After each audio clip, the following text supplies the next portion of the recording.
Hello friends, welcome to our channel. இன்னைக்கு வீடியோவில் என்ன பார்க்க போகிறோம் அப்படின்னா, நம்ம வந்து உண்டியல் சேமிப்பு அப்படிங்கிறத நம்ம வந்து நிறைய தொடர்ந்து பண்ணிகிட்ருக்கோம் அப்படின்னு சொல்லிட்டு ஷேர் பண்ணியிருக்கேன் இல்லைங்களா. அந்த உண்டியல் சேமிப்பு என்னென்ன மாதிரியான உண்டியல் சேமிப்பு எதற்காக நான் பண்ணுறேன் அப்படிங்கிறத ஷேர் பண்ணிக்கும் பொழுது உங்களுக்கும் ஒரு ஐடியா கிடைக்குமே அப்படிங்கிறதுக்காக தான் இந்த வீடியோ யூஸ்ஃபுல்லாக இருக்கும். தொடர்ந்து வீடியோவை பாருங்கள். நிறைய புது சப்ஸ்கிரைபர் நம்மளுக்கு வந்திருக்கிறீங்க. உங்கள் அத்துணை பேருக்கும் என்னுடைய மனமார்ந்த நன்றிகளை தெரிவிச்சுக்கிறேன். அது இல்லாமல் நீங்கள் கொடுக்குற சப்போர்ட்னால தான் என்னால் தொடர்ந்து உங்களோட வீடியோ கொடுக்கறதுக்கான வாய்ப்புகள் அமையுது. அதற்காக அனைத்து நல்ல உள்ளங்களுக்கும் என்னுடைய மனமார்ந்த நன்றிகளை தெரிவிச்சுக்கிறேன். வாங்க வீடியோக்குள்ளே போவோம். எப்போவுமே நம்ம உண்டியல் சேமிப்பு அப்படிங்கிறத பார்க்குற வியூவர்ஸ் வந்து ஒவ்வொருத்தரும் ஒவ்வொரு விதமாக வந்து நம்ம வந்து யோசிப்போம். பட் எங்கள் வீட்டில் இந்த உண்டியல் சேமிப்பு அப்படிங்கிறது ரொம்ப ரொம்ப அதிகமான சேமிப்புக்கான ஈஸி வேவாக எங்களுக்கு வந்து கொடுத்துட்ருக்கு. அதனால தான் நான் இதை வந்து தொடர்ந்து பண்ணிகிட்ருக்கேன்.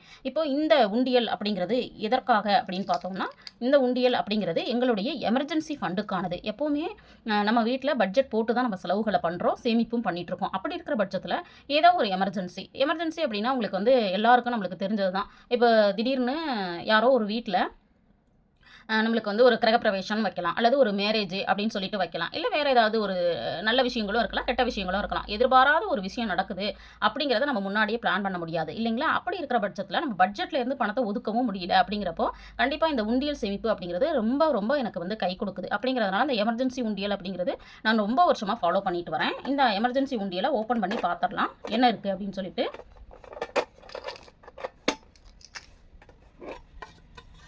பாருங்கள், இதில் இந்த எமர்ஜென்சி உண்டியலில் எப்போவுமே வந்து கேஷ் இருக்கிற மாதிரி நாங்கள் பார்த்துப்போம். ஆனால் இந்த எமர்ஜென்சி உண்டியல் பார்த்தீங்கன்னா, இப்போ ரீசெண்டாக என்னுடைய வீட்டுக்காரர் வந்து யூஸ் பண்ணிகிட்ருக்காரு. நான் சொல்லியிருந்தேன் இல்லைங்களா, ஸ்டேஷ்னரி ஷாப் ஸ்டார்ட் பண்ணியிருக்கிறோம்.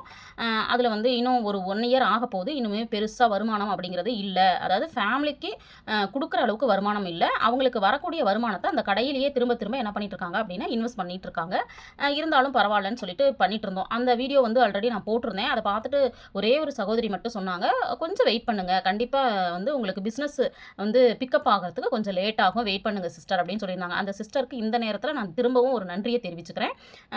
நாங்களும் பொறுமையாக கண்டிப்பாக இதுலேருந்து ஒரு இன்கம் வரத்துக்கு வாய்ப்புகள் இருக்குது அப்படின்னு தொடர்ந்து அந்த கடையை வந்து நடத்திட்டு இருக்கோம்.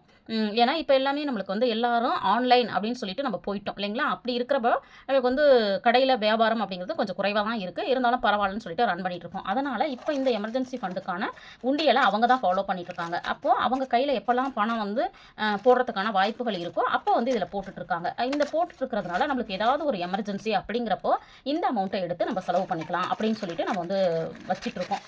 இதை வந்து நீங்கள் கண்டிப்பாக இந்த மாதிரி ஒரு பாக்ஸு தான் போடணும்னு இல்லை, ஏதோ பாக்ஸோ போஸோ ஏதாவது ஒன்று போட்டு நீங்கள் சேமிச்சுக்குங்க. அப்பப்போ உங்கள் கையில் இருக்கிறத இதில் போட்டு இந்த மாதிரி லாக் இருக்கிற மாதிரி வச்சுக்கிட்டு நம்ம வந்து வச்சுக்கிட்டோம் அப்படின்னா தான் அப்பப்போ அந்த பணத்தை நம்ம வந்து எடுக்க மாட்டோம் இல்லைங்களா.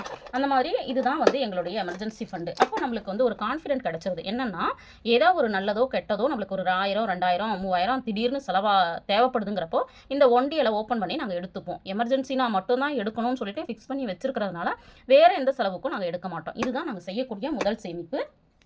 அடுத்தது 2வது சேமிப்பு என்ன அப்படின்னு பார்த்தீங்கன்னா, நம்ம செய்யக்கூடிய மாதத்திற்கான மணி சேவிங் சேலஞ்சு. இந்த மணி சேவிங் சேலஞ்சு நான் ஆல்ரெடி வீடியோ ஷேர் பண்ணியிருந்தேன். இதில் இந்த மாதத்தில் நான் இந்த உண்டியலில் டெய்லி 50 ருபீஸ் அப்படின்னு சொல்லிட்டு சேவ் பண்ணியிருக்கேன் அப்படின்னு சொல்லிட்டு. இந்த 50 ருபீஸ் வந்து கொஞ்சம் நம்மளுக்கு ஈஸியாக கிடைக்கிறதுனால நான் இதை டார்கெட்டாக எடுத்து நான் சேவ் பண்ணிகிட்ருக்கேன். இப்போ வந்து இதில் வந்து ஒரு 10 டேஸ் நான் சேவ் பண்ணிட்டேன். மீதி இன்னும் ஒரு 10 டேஸ் நம்ம சேவ் பண்ண வேண்டியது இருக்குது.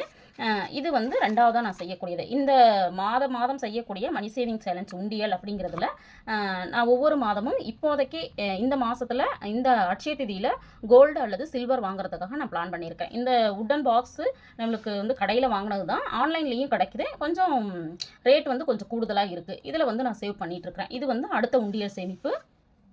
அடுத்ததாக பார்த்தீங்க அப்படின்னா, நான் முன்ன ஒரு சில்வர் உண்டியல் காமிச்சேன் இல்லைங்களா, எமர்ஜென்சிக்கான உண்டியல். அதே மாதிரி இந்த சில்வர் உண்டியலும் பார்த்தீங்கன்னா ரொம்ப வருஷமாக, அதாவது ஒரு 10 இயர்ஸ்க்கு மேலே நான் சேவ் பண்ணிகிட்ருக்கேன். ஆனால் இதை வந்து நான் கொஞ்சம் அவசரப்பட்டு உண்டியலை உடச்சிட்டேன் அப்படின்னு நம்ம சொல்லியிருந்தேன் இல்லைங்களா.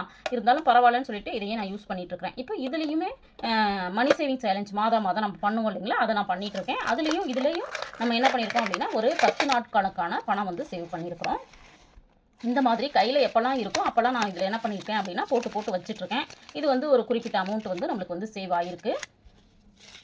அதுக்கப்புறம் இந்த மாதிரி சில்லறை காசுகள் இருக்கு இல்லைங்களா, இதுவும் பார்த்தீங்கன்னா நம்ம தொடர்ந்து சேவ் பண்ணிகிட்ருக்கோம். இந்த சில்லறை காசுகள் அப்படிங்கிறத நான் என்னுடைய பிளான் என்ன வச்சுருக்கேன்னா, இந்த சில்லறை காசுகள் அப்படிங்கிறது ஒரு அமௌண்ட்டு சேர்ந்த உடனே அதை எடுத்துகிட்டு போய் அப்படியே சில்லறாக மாற்றணும் அப்படின்னு சொல்லிட்டு சேவ் பண்ணிகிட்ருக்கேன். மாதம் மாதம் சேவ் பண்ண முடியாது இல்லைங்களா, ஒரு 2 மந்த்து 3 மந்த்து கழித்து நம்ம கையில் வந்து ஒரு 300 சேருது அல்லது ஒரு 500 சேருது அப்படின்னா அந்த 500 கொண்டு போய் அப்படியே சில்வர் காயினாக வச்சுக்கலாம் அப்படின்னு பிளான் பண்ணி சேவ் பண்ணிகிட்ருக்கேன். அதையுமே உங்களுக்கு வீடியோவாக நான் கொடுத்துட்ருக்கேன். இதுதான் வந்து பார்த்திங்கன்னா நான் அடுத்ததாக செய்யக்கூடிய சேமிப்பு. இதுவும் வந்து 10 டேஸ் வந்து சேவ் பண்ணியிருக்கிறேன். இது இல்லாமல் நம்ம செய்யக்கூடிய சேமிப்பு என்ன அப்படிங்கிறத பார்க்கலாம். இந்த மாதிரி உண்டியல் சேமிப்பு நான் பண்ணிகிட்ருக்கேன். இந்த உண்டியல் சேமிப்பு அப்படிங்கிறது என்னோட இது வந்து வருடத்திற்கான சேமிப்பு. இந்த வருடத்திற்கான சேமிப்பு அப்படிங்கிறதுல நான் முன்னாடியே சொன்ன மாதிரி இதில் பார்த்தீங்கன்னா ஒரு குறிப்பிட்ட அளவு அமௌண்ட் இருக்கும். இது நாங்கள் வந்து எப்போவாது போடுறது தான்.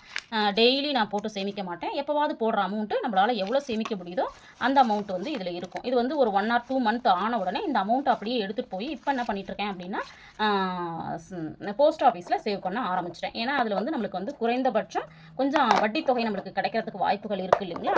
இது வந்து ரொம்ப ஈஸியாக தான் இருக்குது. இப்படி நம்ம பாக்ஸை வந்து இப்படி ஃபிக்ஸ் பண்ணிக்கலாம், அப்பப்போ நம்ம வந்து ஓப்பன் பண்ணிக்கலாம். அதனால் வந்து இது எனக்கு ஈஸியாக தான் இருக்குது. இது வந்து என்னுடைய உண்டியல். இது வந்து வருடத்திற்கான உண்டியல் நான் சொன்னேன் இல்லைங்களா, இது என்னுடைய உண்டியல்.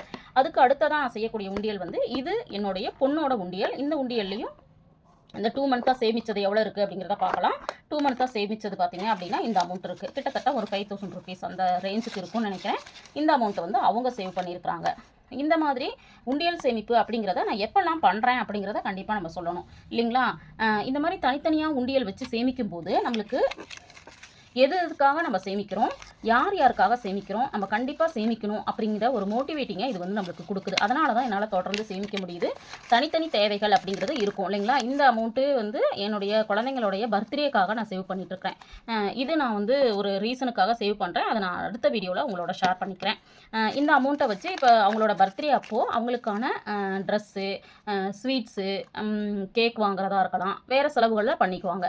அதே மாதிரி இந்த அமௌண்ட்டை வச்சு நாங்கள் தீபாவளிக்கும், ஏன்னா பர்த்டே தீபாவளி ரெண்டுமே வந்து ஒரே மந்தில் வர்றதுனால அந்த பட்டாசு வாங்குற செலவு அந்த செலவும் சேர்த்து என்ன பண்ணிவிடுவோம் அப்படின்னா இதுலேயே நாங்கள் பண்ணிவிடுவோம். அதற்கான அமௌண்ட்டு ஓரளவுக்கு நாங்கள் வந்து சேவ் பண்ணுறதுக்கு வாய்ப்புகள் இருக்குது. அதுக்கப்புறம் இந்த உண்டியலில் வேறு என்ன சேமிப்புகள் பண்ணுறோம் அப்படின்னா, இப்போ வந்து நம்மளுக்கு ஃபெஸ்டிவல் வருது இல்லைங்களா, தீபாவளி, பொங்கல், இந்த மாதிரி நியூ இயர் இதெல்லாம் வரும் பொழுது நாங்கள் பேரண்ட்ஸ் வந்து அவங்க கையில் பணம் கொடுத்து அதை வந்து சேவ் பண்ண கொடுப்போம். அதே மாதிரி இப்போ வந்து அவங்க மாமா வராங்க, அப்புறம் அத்தை, மாமா, தாத்தா, பாட்டி, இந்த மாதிரி நம்மளுடைய ரிலேட்டிவ்ஸ் வரும்பொழுது அவங்க அக்கேஷனாக வரும்பொழுது நம்மளுக்கு வந்து அமௌண்ட் கொடுப்பாங்களே, அந்த அமௌண்ட்டையும் என்ன பண்ணுவாங்கன்னா அந்த குழந்தைங்க இதில் போட்டு நம்மளுக்கு வந்து சேவ் பண்ணிட்டு இருக்காங்க. இந்த மாதிரி நம்ம குழந்தைங்களுக்கு என்ன பண்ணலாம் அப்படின்னா சின்ன சின்ன சேமிப்புகள் வந்து கண்டிப்பாக அவங்களுக்கு வந்து சொல்லி கொடுக்கறதுக்கு நம்ம வந்து பழக்கப்படுத்தணும் அப்படின்னு வந்து நினைக்கிறேன். இது வந்து என் பொண்ணோட உண்டியல் அப்படின்னு சொன்னேன் இல்லைங்களா, இது ஒரு உண்டியல் சேமிப்பு. அதுக்கு அடுத்தது என்னுடைய பையனோட உண்டியல் பாருங்கள். இந்த பையனோட உண்டியல் ஆல்ரெடி நான் காமிச்சிருக்கேன். இது வந்து 5000 rupeesக்கானது. இந்த அமௌண்ட்டு எவ்வளோ இருக்குது அப்படின்னு பார்க்கலாம். இது பார்த்தீங்க அப்படின்னா கிட்டத்தட்ட அவர் வந்து சேமிக்கிறது இந்த 20 ரூபா, 10 ரூபா இந்த மாதிரி அமௌண்ட் வந்து கொஞ்சம் கூடுதலாக இருக்கும். 50 ரூபாய் இருக்காது. அதனால் இதுலேயும் வந்து ஒரு குறிப்பிட்ட அமௌண்ட் அப்படிங்கிறது இருக்கும். இப்போ இந்த சேமிப்புகள்லாம் நான் சொன்ன மாதிரி ஏதோ ஒரு விசேஷங்களுக்கு இந்த மாதிரி இவங்க சேமிக்கிறாங்க இல்லைங்களா. இது இல்லாமல் நான் என்ன பண்ணேன் அப்படின்னா என்னுடைய அமௌண்ட்டு அப்படிங்கிறது இப்போ சேலரி வருது இல்லைங்களா, சேலரி வந்த உடனே அதுலேருந்து கண்டிப்பாக குறிப்பிட்ட அமௌண்ட்டு அப்படிங்கிறத நான் வந்து இதில் சேவ் பண்ண ஆரம்பிச்சிருவேன். அதே மாதிரி டெய்லி சேமிப்பு அப்படிங்கிறது நான் முதல்ல சொன்ன மாதிரி காலையில் எழுந்த உடனே ஃப்ரெஷ்அப் ஆகிட்டு பூஜை ரூமில் போய் விளக்கேற்றும் பொழுது முதல் சேமிப்பு அப்படின்னு சொல்லிட்டு ஒரு 5 ரூபாயோ 10 ரூபாயோ என்னுடைய மணி சேவிங் சேலஞ்ச் என்ன அமௌண்ட் இருக்கோ அந்த அமௌண்ட்டை அதில் நான் சேவ் பண்ண ஆரம்பிச்சிருவேன். அது அடுத்ததாக பார்த்தீங்கன்னா இப்போ பட்ஜெட் போட்டிருக்கிறோம். அந்த பட்ஜெட்டில் ஒரு அமௌண்ட் இப்போ வந்து நான் ஒரு 15000 போட்டிருக்கேன். அதில் வெறும் ஒரு 300 ரூபா தான் எனக்கு மீதி ஆகுது அப்படின்னா கூட அந்த அமௌண்ட்டை எடுத்து நான் என்ன பண்ணிடுவேன்னா வேறு எதுவும் செலவு பண்ணிடக்கூடாதுன்னு அக்கௌண்ட்டில் வந்து நான் போட்டு வச்சுருவேன். அதாவது இந்த மாதிரி உண்டியலில் ஃபஸ்ட்டு போட்டுருவேன், அப்புறம் எடுத்துகிட்டு போய் போஸ்ட் ஆஃபீஸில் இப்போ போட்டு சேவ் பண்ணிகிட்ருக்கிறேன். அடுத்ததாக நம்ம செலவு ஏதோ ஒரு செலவு பண்ணுறோம் அப்படின்னா அதில் ஒரு 10 ரூபாய் 20 ரூபா மீதி ஆகுதுன்னா அதை கொண்டு வந்து திரும்பவும் இந்த உண்டியலில் நாங்கள் போட்டு சேவ் பண்ணிகிட்ருக்கோம். இந்த மாதிரி சின்ன சின்ன விஷயங்களை நம்ம கான்சன்ட்ரேஷன் பண்ணி சேவ் பண்ண ஆரம்பிக்கும் போது தொடர்ந்து நம்மளால் சேமிக்க முடியும், கூடுதலாகவும் நம்மளால் சேமிக்க முடியும். சேமிக்கவே முடியல அப்படிங்கிறவங்க கண்டிப்பாக இந்த மாதிரி ஒரு பாக்ஸோ ஒரு போஸோ டப்பாவோ எடுத்து வச்சுக்கிட்டு உங்கள் கையில் கிடைக்கிற 1 ரூபா 2 ரூபா 5 ரூபா 10 ரூபா இது அப்பப்போ போட்டு வச்சுட்டு ஒரு மாதம் கழிச்சு 2 மாதம் கழிச்சு பாருங்கள், நீங்கள் நினச்சி பார்க்க முடியாத அளவுக்கு சேமிப்புகள் அப்படிங்கிறது இருக்கும். அதே மாதிரி தொடர்ந்து சேமிக்கிறதுக்கு முயற்சி பண்ணுங்கள்.